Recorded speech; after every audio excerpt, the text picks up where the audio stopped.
Comment augmenter la ponte de mes poules, même en hiver? Bonjour les amis, j'espère que vous allez bien. Bienvenue dans cette nouvelle vidéo. Donc avant de commencer, j'aimerais vous souhaiter la bonne année 2022. On se retrouve du coup aujourd'hui pour la première vidéo de l'année, augmenter la ponte des poules, notamment en hiver.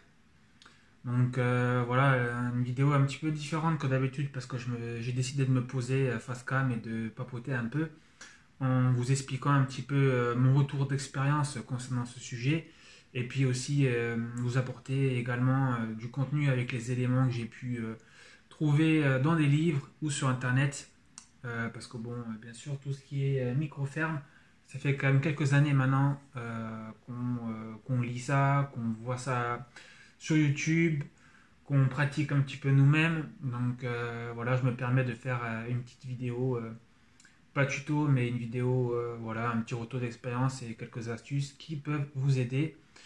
Après, n'hésitez pas à dire en commentaire si vous avez des choses en tête que moi je n'ai pas forcément évoquées, sachant que rien n'est forcément exhaustif, que rien n'est forcément d'une vérité absolue, que voilà, il y a des exceptions qui forment la règle. Donc voilà, je ne vais pas vous déballer une science absolue, mais juste un petit peu mes astuces et mon retour d'expérience. Donc voilà, je me suis pris un petit café là, tranquille, et je vais un petit peu papoter quoi. Donc tout d'abord, j'ai envie de vous expliquer que les poules, elles ne pondent pas toute l'année. Donc il y a notamment en hiver où elles font une pause, et de temps à autre aussi lorsqu'elles muent, donc quand elles changent le plumage. Parce que c'est quand même changer le plumage, c'est quand même une activité, c'est quand même quelque chose qui leur prend pas mal d'énergie. Du coup, elles ne peuvent pas pondre et en même temps effectuer la mue. Et puis en hiver, lorsqu'on les températures baissent, la luminosité baisse, forcément la ponte peut baisser également. Une poule dans la nature, elle ne va pas pondre en plein hiver si les poussins ne survivraient pas parce qu'il fait trop froid ou parce qu'ils ne trouveraient pas assez d'alimentation en hiver. Enfin voilà, c'est pas une période propice à la reproduction, que ce soit pour n'importe quelle espèce d'ailleurs. Enfin, trouvez-moi une espèce qui se reproduit en hiver en Europe et dites-le moi dans les commentaires, mais bon, je pense pas que vous allez trouver grand-chose. Donc voilà, je suis de l'avis qu'il faut respecter ça, il faut respecter que les poules ne pondent pas tout le temps. Ce ne sont pas des machines qui vont, ce sont des êtres vivants, ils ont besoin de se reposer aussi, de se régénérer. Néanmoins, si vos poules ne pondent pas, admettons, pendant une période plus longue que d'habitude, généralement chez nous, elles arrêtent grand max un mois. Si vous avez, je ne sais pas, 2 mois sans ponte, vous pouvez commencer à vous poser des questions. Pourquoi est-ce qu'elles ne pondent pas? Et qu'est-ce que je peux faire pour augmenter leur ponte? Donc, le sujet de la vidéo d'aujourd'hui. Alors, pourquoi est-ce que mes poules ne pondent plus? Donc, différents facteurs peuvent en être la cause. Donc, est-ce qu'il y a des choses qui ont changé par rapport à avant et maintenant? Est-ce que par exemple votre poulailler est toujours aussi propre qu'avant? Est-ce que vous mettez toujours autant de soin à le nettoyer régulièrement? Ou est-ce qu'il y a de temps à autre des déjections dans le nichoir ou même dans la partie alimentation dodo? Est-ce que c'est toujours aussi propre qu'avant? Enfin voilà, à vous de voir tout simplement. Est-ce que la litière est toujours sèche? Donc chez moi en hiver par exemple, je leur mets des copeaux de bois parce que ça absorbe beaucoup mieux l'humidité. Et dans le nichoir, je mets des copeaux de bois et au-dessus un petit peu du foin. En été, je mets de la paille ou du foin ou du gazon, peu importe. En été, c'est souvent pas un souci, l'humidité, en tout cas dans notre région, parce qu'il y en a des étés assez chauds. Par contre, l'hiver, effectivement, moi j'achète des copeaux de bois dans le commerce pour bien absorber l'humidité, qu'elles ont un sol bien sec et voilà, qu'elles soient à l'aise tout simplement et qu'en plus ça ne leur crée pas des maladies, que l'humidité ne leur crée pas encore des maladies quoi. Après, j'avais aussi la possibilité de chercher des copeaux de bois en Syrie. Je l'avais déjà fait à l'époque, on était aux toilettes sèches encore. Mais le problème, c'est que je récupérais souvent avec de l'huile moteur, des tronçonneuses et tout ça. Et ça, forcément, je n'en ai pas envie. J'ai vite arrêté. Mais voilà, si un jour je trouve une série où il y a peut-être des copeaux de meilleure qualité, ça sera sûr, ça sera beaucoup mieux que les copeaux que j'achète au Maxiso ou je sais pas où. Enfin, voilà, acheter des copeaux dans des sacs plastiques, ça m'agace, mais pour le moment, j'ai pas meilleure solution pour leur bien-être en hiver. Après, j'ai prévu de construire un nouveau poulailler qui sera vraiment beaucoup mieux au niveau de l'isolation. On va faire un poulailler en torchis et du coup, il sera du coup moins humide et je pense que je pourrais passer à la paille même en hiver. Mais bon, on n'arrête pas le progrès et une chose après l'autre. Donc voilà, on fait ça petit à petit. Autrement, est-ce que le nombre de poules dans votre poulailler, est-ce qu'il a augmenté?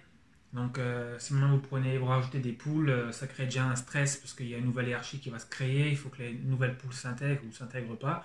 Mais en tout cas, il faut que les poules apprennent à cohabiter ensemble. Donc est-ce que ça les stresse et que ça peut arrêter la ponte pendant un moment? Ben, c'est sûr que ça le peut. Après, si le nombre de poules dans votre poulailler de base il est trop élevé, forcément ça peut les empêcher de pondre parce que bon, il faut qu'elles soient à l'aise comme dit. Mais ça, vous le verrez de vous-même, observez dans votre poulailler ce qui se passe, si elles dorment tous, si elles ont bien tous de la place pour dormir. Généralement, il faut un nichoir pour deux poules au niveau des pontes, donc regardez si vous avez assez de nichoirs. Autrement, est-ce que vos poules sont à présent trop vieilles? Autrement, est-ce que vos poules ont des carences alimentaires? On leur donne du maïs, du blé et de l'avoine. On leur donne du maïs entier. Je sais qu'il y en a qui leur donnent du maïs concassé. Parce que vous donnez du maïs concassé aux animaux, ils l'assimilent mieux. Alors que le maïs entier, ils peuvent l'avaler en entier. Et en fin de compte, je sais pas, ils l'assimilent moins, quoi, en gros. Mais le maïs concassé, c'est quand même 10 balles les 25 kilos. Et le maïs entier, c'est 6,50. Bon, nous, on leur donne ça en tout cas. Et ça leur convient très bien.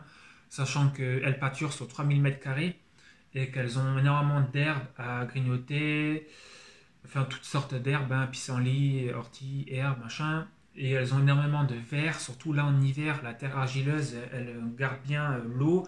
Et vous creusez un peu, même moi là, j'ai creusé un peu dans le jardin avant pour quelques travaux et il y avait des vers partout, quoi. J'en ai même lancé à mes poules et elles en voulaient même pas. Ça veut dire qu'elles se gavent déjà comme ça, quoi.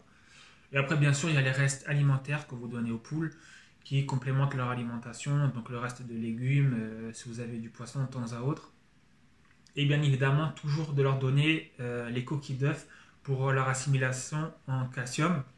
Donc les coquilles d'œufs, je l'ai déjà dit dans une vidéo, mais il faut qu'elles soient sèches et il faut qu'elles soient concassées pour pas qu'elles l'assimilent, que après quand elles pondent, elles peuvent bouffer leurs propres œufs. Bien évidemment, il y a des poules qui bouffent leurs propres œufs aussi, donc ça il faut que vous le vérifiez. Donc comment le vérifier? Observez, quand une poule elle pond, normalement vous l'entendez crier d'une manière, voilà, ça veut dire j'ai pondu. Vous allez cacher, ou alors une autre façon de vérifier, c'est tout simplement vous prenez un œuf du commerce, vous le mettez dans le nichoir et vous regardez si le lendemain il y est encore. S'il y est plus, c'est que vos poules probablement elles bouffent les œufs. Et si vous avez une poule qui commence à bouffer les œufs, c'est fini, hein, elle va le montrer aux autres, les autres vont les bouffer aussi, et vous n'aurez plus jamais d'œufs. Et je pense que ce serait bon pour tous les abattre, à part si vous voulez des poules pour décorer et pas pour les œufs. Nous, c'est les trois, hein, décoration, c'est-à-dire on aime bien les animaux, ça fait un peu de vie sur le terrain, et puis on mange les œufs, et puis on mange aussi les poules et les coqs. Vous pouvez aussi complémenter, surtout là dans les périodes festives qu'on a en ce moment. Nous, on a mangé des moules par exemple récemment et on a aussi mangé des huîtres. Les huîtres, les coquilles et les coquilles de moules, vous pouvez les concasser correctement, vous leur donner et ça leur fait un apport en calcium. Surtout que les coquilles d'huîtres, c'est comme un petit peu le maïs concassé et les petits cailloux qu'elles ingèrent des fois dans la nature. Ça sert aussi à broyer les aliments qui sont dans leur gosier. Et pour que ça circule mieux après dans l'estomac. Autrement, je ne sais pas si je l'ai déjà dit, mais vérifiez si vous avez des présences de prédateurs. Donc même si votre poulailler est fermé la nuit et que rien ne peut leur arriver, peut-être que la nuit, il y a un renard qui s'amuse à sauter sur le poulailler en essayant d'ouvrir, de trouver une brèche. Peut-être que ça les stresse énormément et que ça leur stoppe la ponte. Peut-être que vous avez des rats qui rentrent dans le poulailler qui bouffent vos œufs. Mais là, je pense que vous verrez des traces, vous verrez des coquilles restantes ou même du jaune d'œuf sur la paille. Est-ce que est-ce que votre voisin a un nouveau chien qui fait qu'aboyer? Ça peut les stresser aussi. Voilà, une pollution sonore hein, qui peut les perturber. Autrement, gros point. Non, je crois que j'ai quasiment tout dit ce que je voulais dire. Autrement, gros point important aussi, vérifier qu'elles n'ont pas de maladie. Déjà, moi, quand je veux voir mes poules, quand je me balade sur le terrain, à chaque fois que je passe devant les poules, je les observe. Je les observe pour voir si je trouve chez eux un comportement anormal qui pourrait évoquer une maladie. Après, je vais aussi leur mettre la terre de diatomée de temps à autre dans la bouffe pour qu'ils puissent un peu être désinfectés de l'intérieur. Et après, nous, ce qu'on fait aussi régulièrement, c'est qu'on leur met du vinaigre de cidre ou vinaigre de pomme dans la gamelle d'eau au moins une fois par mois. Donc nous, ils ont un seau d'eau d'à peu près 12 litres et on verse quand même pas mal, enfin pas mal, on met peut-être, on met quoi, un quart de la bouteille peut-être, Ouais, un tiers. 20 centilitres. Ouais, 20 centilitres, vous mettez ça, les chèvres elles en boivent, les poules, ça les nettoie un petit peu de l'intérieur quoi. Mais c'est pas dans 12 litres hein, qu'on met. Bah, le seau il fait 12 litres, non? Oui, mais tu remplis jamais à ras Oui, bord. c'est vrai que le seau on le remplit jamais à ras-bord, mais bon, si vous en mettez un peu trop, En fait, par moment c'est pas grave quoi. pour 5 litres, on met à peu près 20 centilitres. Et bien sûr, il y a aussi les fameux poux rouges. Donc prenez votre poule, regardez bien, ouvrez les plumes comme ça et regardez s'il y a des poux. Ben, forcément, si elles ont plein de parasites, elles ne vont pas pondre parce qu'elles sont mal en point. Les poux roux, pour ceux qui ne savent pas, ce sont des poux qui viennent la nuit quand vos poules dorment. Elles viennent sauter sur vos poules et en fait, elles leur sucent le sang. Et la journée, quand la poule est active, ben, les poules s'en vont. Les poux s'en vont et attendent dans les rainures du bois de nouveau le soir pour que les poules deviennent inactives et qu'ils en profitent pour leur sucer le sang comme des vampires. Et d'ailleurs, les poules peuvent en crever littéralement. Donc là aussi, si vous avez ça, enfin, pas mal de personnes le connaissent, prenez la terre de diatomée et aspergez votre poulailler avec et les plumes de vos poules également. Et bien sûr, ne pas oublier le bac de cendre pour que vos poules voilà, mettre de la poussière de cendre partout. Et ça, généralement, les parasites, ils n'aiment pas, que ce soit les pourrous ou d'autres bestioles, ils n'aiment pas du tout. Donc en fait, maintenant, deuxième chapitre, augmenter la ponte des poules. Donc bien sûr, il faut déjà réunir, vous prenez les éléments du premier chapitre et vous essayez d'améliorer ça. Hein. Donc si votre poulailler n'est pas très propre, ben, vous le nettoyez plus souvent. Mettez-leur bien un confort dans le poulailler. Autrement, il faut bien sûr réduire leur exposition aux bruits perturbateurs. Surtout laissez-les courir dans votre jardin. Ça, c'est un des plus grosses astuces que je peux vous donner. Une des meilleures astuces, pardon. Donc, nous, ces 3000 m², elles sont du matin au soir dehors. Elles ont la lumière du jour, etc. Elles ont la pâture, ça aide énormément aussi. Elles ont les insectes qu'elles bouffent, les protéines, ça stimule la ponte. Après, si vous avez même une beaucoup plus petite surface, c'est bien, mais ne les mettez pas dans une petite volière de 10 m², c'est ça que je veux dire. Elles pondront forcément moins bien. Et petite anecdote, ça m'arrive de distribuer des œufs aux beaux-parents, aux amis, aux collègues. Souvent on me dit, qu'est-ce qu'ils sont jaunes tes œufs, un jaune d'œuf vraiment éclatant, je vous mets quelques photos. Et tout le monde me dit que c'est lié au maïs qu'on leur donne.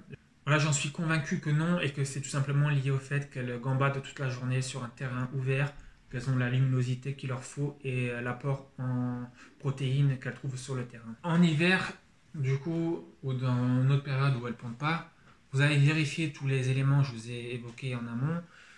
Vous les avez éventuellement corrigés et qu'elles ne pondent toujours pas. Vous pouvez très bien aller dans le commerce et acheter une solution alimentation poule pondeuse. Peut-être qu'il y aura des éléments dedans que vous ne leur donnez pas au quotidien. Et peut-être que là, ça peut un petit peu les stimuler. Bon, moi, je ne l'ai jamais fait, mais vous pouvez toujours le faire. Je pense que ça ne peut pas être forcément quelque chose de mauvais, hein, tout simplement. Autrement, vous pouvez faire un complément d'alimentation avec des orties. Donc, vous allez chercher des orties et en fait, vous les coupez un petit peu, quitte à ce que vous les passez au mixeur. Mais après, vous les mettez dans la gamelle et vous les mélangez avec les grains et elles vont les assimiler. Nous, on a déjà jeté des orties comme ça par terre, elles s'en fichent royalement. Mais par contre, si on les hache finement et qu'on les mélange avec leurs graines, elles vont les manger, quoi. Surtout que lorsqu'elles se réunissent devant la gamelle, et c'est à chaque fois qui peut en manger le plus vite à gagner.